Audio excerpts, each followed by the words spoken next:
Polemik soal pengiriman siswa nakal ke barak militer di Jawa Barat terus menuai sorotan. Salah satu yang turut bersuara adalah anggota DPR Komisi 10 Verrel Bramasta. Dalam pernyataannya, Verrel mengaku mendukung pendidikan karakter sebagai fondasi penting dalam membentuk generasi muda. Ia pun mengapresiasi niat baik pemerintah daerah dalam menanamkan disiplin dan akhlak mulia. Namun, ia menyoroti pendekatan militer yang digunakan dalam program ini karena dinilai belum tentu menyentuh akar permasalahan sebenarnya. Menurutnya, banyak perilaku menyimpang pada remaja bukan semata soal kedisiplinan, melainkan bisa jadi merupakan dampak dari dinamika keluarga, tekanan sosial hingga masalah emosional yang belum tertangani. Verrel juga mengingatkan bahwa tidak ada ketentuan dalam Undang-Undang Sistem Pendidikan Nasional yang mewajibkan siswa dididik di barak militer. Dan merujuk pada Undang-Undang Perlindungan Anak, ia menegaskan bahwa anak dengan perilaku menyimpang seharusnya mendapatkan perlindungan dan pembinaan melalui pendekatan multidimensi yang melibatkan berbagai pemangku kepentingan.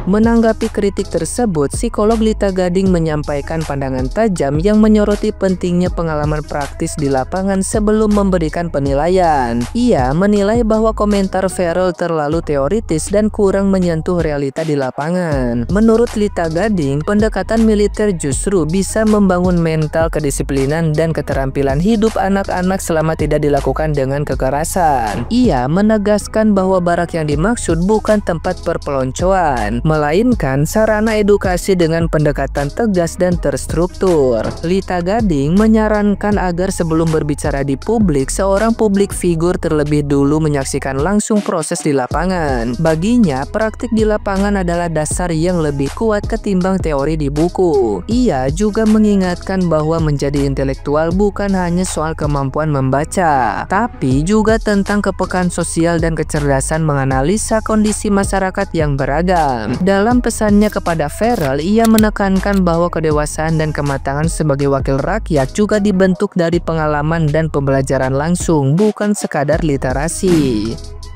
Nah, sekarang giliran saya mengomentari anggota dewan yang ganteng itu. Siapa coba? Nah, gini ya, Verrel Bramasta. Kamu tuh pinter, bener pinter. Dan luar biasa kamu sudah masuk ke DPR. Oke, menjadi anggota dewan. Keren, keren, keren. Namun, gini loh, kalau kamu mau menanggapi segala sesuatu, jangan hanya bermodalkan teori, ya. Kalau teori udah pasti kamu jagonya, karena kamu punya pendidikan tinggi, oke? Semua orang juga kalau teori bisa lihat di Google, bisa lihat di literasi, buku-buku yang memang direkomendasikan. Tapi, yang harus Anda komentari itu harus sesuai dengan bukti dan kenyataan. Sebelum kamu berbicara di media, harus lihat dulu ke sana, dilihat dulu, dipantau dulu, diinvestigasi dulu, dan segala macam kamu lihat secara langsung, baru hasil dari investigasi kamu komentar. Seperti itu. Seperti saya, kalau saya tidak tahu dan tidak terjun dan tidak mengirimkan tim saya ke sana, saya nggak akan tahu juga seperti apa barak militer, ya kan? Namun, secara psikologis, kalau orang melihat dari barak militer tersebut, yang ada perpeloncoan, itu benar menurut orang awam yang tidak paham, ya. Namun kita harus melihat dari sisi positifnya. Militer adalah sesosok atau suatu institusi yang membawa keberhasilan manusia menjadi seorang yang punya disiplin yang baik. Itu yang harus ditingkatkan, itu yang harus kita konsentrasikan. Tidak ada perpeloncoan, tidak ada kekerasan di sana, tidak ada. Oke, yang ada itu memberikan satu edukasi, memberikan satu keterampilan, memberikan satu mental yang kuat untuk menjadi seorang manusia yang jauh lebih baik dari sebelumnya. Itu yang harusnya kamu pegang. Jangan cuma teori itu gampang, bisa dipelajari dan bisa lihat di semua buku-buku. Oke, makanya saya kalau bicara di publik, bicara di media sosial, saya jarang menggunakan teori, tapi menggunakan sebuah logika dan kenyataan. Berbicara secara datar, berbicara secara lugas, tegas, namun mudah dicerna oleh orang-orang jauh di bawah pendidikan kita. Jangan pintar, hanya pintar membaca, tapi berpintarlah menganalisa masyarakat, karena semua masyarakat tidak semuanya pintar seperti kamu. Oke, yuk kita melihat, karena kamu adalah seorang yang masih muda, masih jauh sekali karir kamu, ya. Oleh karena itu, untuk kematangan diri dan kedewasaan diri, kamu harus banyak belajar dari kesalahan. Kamu harus banyak belajar melihat dan menerjuni sebuah kasus. Jangan cuma berkomentar hanya gara-gara literasi. Semua teori dalam kehidupan ini memang gampang sekali ya, namun prakteknya yang susah. Maka dari itu ada intelektual seperti saya untuk bisa menerjuni bagaimana hasil dari teori itu masuk ke dalam praktek. Ingat, jangan terbalik, teori dulu baru praktek. Tidak, ada praktek dulu barulah muncul teori. Oleh karena itu kamu terjun langsung, baru kamu simpulkan apa itu teorimu. Oke? Nah, gimana nih menurut netizen yang terhormat? Silahkan berkomentar ya. Mas Dewan, respect. Mas Dewan ini ya kalau kita tahu dia di Jabar 7, yaitu meliputi Bekasi, Karawang, Purwakarta. Ketika Anda menyoroti mengenai tentang program anak berperilaku nakal ataupun siswa dibawa ke barak militer, ya kita tahu lah kemarin awal pembukanya itu pertama di Purwakarta itu di dapil Anda. Harusnya nih Anda sebagai anggota dewan ketika itu mulai konfirmasi dulu dong ke bupati, tanya sebenarnya instansi-instansi mana saja yang dilibatkan gitu. Ya kalau cuman bernarasi di atas meja, gak usah jadi anggota dewan, gue juga bisa ya bernarasi di atas meja menggunakan template-template berita, gue bisa ya, gak usah jadi anggota dewan ya.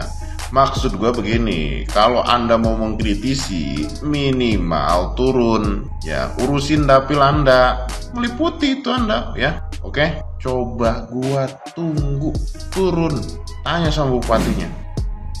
Peral, kalau misalnya kamu itu mau mengkritik, ya harus pegang bukti yang ada di lapangan. Kamu mesti mengerti langsung di lapangan. Jangan cuman mendengar berita atau mendengar dari pihak-pihak tertentu. Ya, kadang-kadang itu sepihak itu yang didengar itu bisa ada kesalahan. Ya, kamu tuh sumber informasi yang kamu dapat tuh terbatas dan kamu bisa memberi asumsi yang salah. Kalau memang kamu itu mau mengkritik tanpa mencari sumber yang jelas, ya langsung ke lapangannya. Jangan jadi pejabat deh kalau kayak begitu ya. Nanti kalau jadi pejabat nanti salah kritik terus. Nanti kritiknya masalahnya itu malah memperburuk ya, atau memfitnah seseorang, atau mungkin memperparah kondisi ya, jadi sengkuni nanti. Bukan jadi pejabat, jadi sengkuni nanti. Ya, kalau mau mengkritik, cari langsung ke lapangan, cari buktinya. Jangan cuma denger sana, denger sini, ya dari telinga sendiri, jangan. Ya, lihat pakai mata juga. Ya, kalau bisa nih badan langsung turun ke kali, ke got gitu loh. Lihat, cari buktinya gitu loh ya. Oke guys, ya ini ngerti ya. Ini Feral ini juga mesti belajar nih ya. Mau jadi pejabat ke depannya, ya mau mengkritik silakan. Cari bukti di lapangan ya, dimengerti dulu kondisinya baru mengkritik. Jangan asal kritik. Oke? Farel kritik kebijakannya Kang Deddy. Bingung sumpah. Kenapa sih kalau ada kebijakan yang bagus pasti ada aja yang kritik-kritik. Jadi ada salah satu artis yang beberapa kali pernah main sinetron. Nah sekarang dia bekerja di DPR. Dan gue yakin pasti kalian udah tahu siapa orangnya. Pokoknya inisialnya Farel. Jadi di sini permasalahannya dia tuh mempermasalahkan kebijakannya Kang Deddy untuk masalah anak yang dimasukin ke barak militer. Alasannya, poin yang gue dapet, katanya dia bilang itu akan mengganggu psikologi setiap anak-anak yang dibawa ke barak militer. Maksud gue gini, gue sama yang mendukung kebijakannya itu nggak butuh teori-teori. Kalau memang pantas nih, memang benar teori Anda itu lebih valid atau lebih meyakinkan, kenapa nggak dibagi dua aja? 50%-nya di Kang Deddy untuk menjalani, 50%-nya dari pihaknya Farel. Jadi kita lihat siapa yang emangnya benar perkembangannya. Jadi nggak perlu kebanyakan teori. Kita lihat dengan sesuai fakta siapa yang benar. Kak Seto aja yang pertama kali mempermasalahkan sekarang udah datang kok ke barak militer. Dan akhirnya apa? Dia menyetujui dan tidak ada pelanggaran HAM di kebijakan yang dijalani oleh Kang Deddy. Jadi nih, untuk Farel dan untuk yang lain yang masih mempermasalahkan, coba datang dulu, baru kasih penjelasan. Masa belum datang aja udah mempermasalahin aja. Ingat, yang dibahas ini suatu hal yang nyata, bukan sinetron. Oh, video ini toh yang mengkritik Bapak Aing, KDM. Emang sih ya, gue bukan orang yang berpendidikan kayak kamu, dan saya juga bukan dari orang yang sekolahnya juga tinggi, tapi yang pasti-pasti aja lah bro ya, yang pasti-pasti aja lah bro ya, kita lihat sekarang itu. Jadi mending lo turun ke lapangan ya bro ya, turun ke lapangan bro ya, ke paling bawah bro ya, jangan yang retweet aja, turun ke paling bawah, lihat anak-anaknya gitu ya kan, sifatnya itu kayak mana gitu. Terus apa ya, sebenarnya gue males tau ya bahas kayak gini. Terus kenapa gue juga gak suka lo ya, gak suka dalam artian apa, ngomongnya tuh kayak dibuat-buat, kayak so cool banget aja. Terus kayak udahlah ya, gak usah dijelasin itunya, tapi intinya gue memang gak srek sama lo aja sih ya.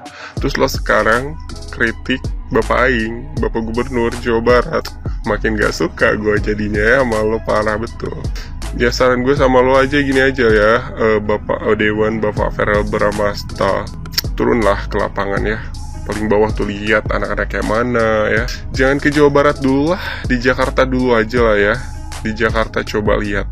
Oke, saran gue sebelum anda ke mana, jangan ke Jawa Barat atau kemana, silat di kelilingan Jakarta deh, lihat-lihat dulu aja deh, turun aja tuh ke bawah situ ya. Adakah orang-orang di situ kayak hidupnya gimana gitu kan?